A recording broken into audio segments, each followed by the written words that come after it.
The waves crashed violently against the side of the yacht, as laughter echoed from the group of men standing near the railing. They were rich, spoiled, and thought the world was their playground. Among them stood a young woman named Ava, quiet and composed, wearing a simple wetsuit instead of the designer dresses the others flaunted. She wasn't one of them. She was a marine biologist, hired to guide them through the coral reefs and warn them about the sharks that often swam nearby. But these men didn't care about the ocean's life. They were drunk, arrogant, and cruel. As the sun set behind the horizon, one of them, Tyler, smirked and said, "Hey boys, want to feed the sharks tonight?" The others roared with laughter, clinking glasses of champagne. Ava frowned, realizing their jokes were getting darker. Before she could step away, one of them grabbed her arm. "You've been acting too serious, sweetheart. Maybe you need to loosen up," he sneered. She tried to pull free, her voice firm but calm. "Let me go. This isn't funny." The man's grin twisted into something sinister. "Oh, come on, you love the ocean, right? Then swim with your friends down there." And before anyone could stop him, he shoved her backward. Ava screamed as she fell off the yacht, the cold Atlantic water engulfing her body in an instant. She tried to swim, but the waves were rough, the current strong. Above her, laughter continued, fading with distance as the yacht's lights drifted farther away. They thought they'd gotten away with it. They thought she'd drown or become shark food, but they didn't know who Ava really was. She wasn't just a marine biologist, she was a former Navy SEAL. The ocean wasn't her enemy. It was her domain. The moment she hit the water, her instincts took over. She steadied her breathing, assessed her surroundings, and began swimming toward a small island she knew wasn't far away. The same currents that could kill a weak swimmer now worked in her favor. Hours passed. She finally reached shore, exhausted but alive. She lay on the sand, her body trembling with cold, but her mind burned with one thought: payback. By dawn, Ava had made contact. She found a satellite beacon hidden in her diving gear, activated the emergency signal, and within minutes, a helicopter hovered overhead. When the door opened, the faces she saw weren't strangers, they were her brothers, in arms. The SEAL team she'd once served with was still monitoring distress beacons from their old units. "Welcome back to the fight, Ava," said Chief Daniels, her old commander. She nodded, her expression hardening. "They tried to feed me to sharks," she said coldly. "Let's show them who rules the sea." Within hours, the operation was planned. The yacht, still anchored near the reef for their after party, was easy to track. The SEALs approached silently in the early morning fog, using their underwater propulsion devices to move without a sound. They emerged from the water like shadows, armed but unseen. The men on the yacht were still half drunk, music blasting, unaware of what was about to hit them. Then came a voice from the SEACOM, cold and unforgettable. "Hey Tyler," Ava called out. The laughter stopped. He turned, eyes wide, staring at her climbing up from the water, flanked by black-clad SEALs emerging like phantoms from the deep. "You," he stammered. "You were supposed to be dead." Ava smiled slightly, water dripping from her hair. "You should have checked who you were throwing overboard." Before the men could react, the SEALs surrounded the yacht with swift precision. Every escape route was cut off. Within seconds, the arrogant millionaires were on their knees, shaking as the Navy's most elite warriors stared them down. One of the men whimpered, "We were just joking." Ava stepped closer, her gaze piercing. "You think throwing a woman into shark-infested waters is a joke? You don't know fear yet." Just then, something large broke the surface beside the yacht, the fin of a tiger shark, circling slowly. Ava looked at the terrified men and then at the shark. "You wanted to feed the sharks," she said quietly, "but lucky for you, the sharks already have enough trash." Chief Daniels chuckled softly at her words, but Ava's eyes remained locked on Tyler. "You're going to answer for what you did," she said firmly. And they did. The SEALs handed the men over to the Coast Guard, who arrested them for attempted murder and assault. The yacht was impounded. News broke across the country. Wealthy men arrested after attempting to kill marine biologist, saved by Navy SEAL team. But Ava didn't care about fame. That night, she returned to the same ocean that nearly became her grave. As the waves shimmered under the moonlight, she dove beneath them once more, feeling at peace. Down there in the silence of the sea, the sharks glided past her, powerful, graceful, unafraid. She swam among them, knowing she was one of them, a survivor, a predator, and a protector of the waters. The men who threw her in thought the sea would claim her, instead it crowned her. Because some people forget that while sharks may rule the ocean, the Navy SEALs rule them all. The ocean was calm that evening, its surface glimmering under the golden glow of the setting sun. The yacht drifted lazily over the turquoise waves, filled with laughter, music, and the smell of expensive cigars. A group of wealthy men stood on deck, their arrogance as loud as their laughter, surrounded by luxury and ego. Among them was a woman named Ava, calm, intelligent, and silent. She wasn't part of their world. She was there as a marine biologist, hired to guide the group on a coral reef expedition, to educate them about marine life, and to ensure their safety in waters known for shark activity.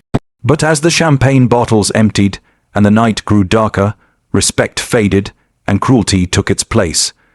Ava noticed their mocking tone, their twisted jokes about feeding the sharks.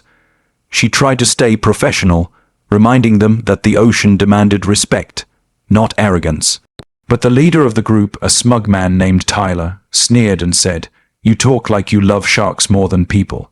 His friends laughed. Ava turned away, unwilling to argue with drunk fools, but Tyler wasn't done. His ego couldn't stand being ignored by a woman who wasn't impressed by money or power. "You love the sea so much," he slurred, stepping closer, his voice dripping with mockery. "Then why don't you feed the sharks yourself?" Before she could react, his hand slammed into her shoulder, and with a sudden shove, she was overboard. The world turned into a blur of screams, splashes, and cold. The impact with the water knocked the air from her lungs. She kicked, gasping, fighting the shock as salt burned her throat. Above her, the yacht lights blurred, the laughter echoing faintly. The men peered over the railing, their silhouettes twisted with amusement. "Hope the sharks are hungry tonight," one of them shouted. Their laughter grew fainter as the yacht began to drift away. Ava floated in the vast darkness of the sea, her body trembling, but her fear didn't last long. Her instincts kicked in, the instincts of a warrior, not a victim, because Ava wasn't just a marine biologist. She was a former Navy SEAL. The ocean had been her home for years, her training ground, her battlefield, her peace. She took a deep breath and started swimming, steady and strong. She knew the tides, the current, the stars. The same sea that could kill anyone else was now her ally. Hours passed. She swam until her muscles screamed and her body felt like lead, but giving up was not an option. Finally, she saw it, the faint outline of an island, barely visible against the early dawn light. Crawling onto the sand, she collapsed, her heart still beating strong. The island was small, uninhabited, but Ava wasn't alone for long. She dug into a diving pack, soaked but intact, and found what she was looking for, a small emergency beacon. She flipped it open, pressed the red button, and waited. Somewhere far away, a signal blinked on a satellite screen. A familiar voice crackled through the static.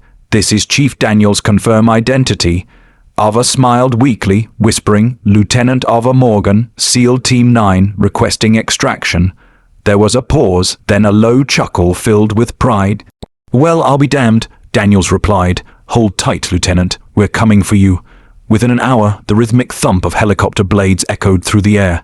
A SEAL extraction team landed on the beach, and as Ava climbed aboard, their eyes widened. "You look like hell," one of them joked. "You should see the other guys," Ava replied, her voice cold and steady. On the flight back, she told them everything: the names, the yacht, the crime. Daniels listened silently, then finally said, "Let's pay those bastards a visit." The SEALs moved fast. Within hours, they tracked the yacht anchored a few miles from the reef.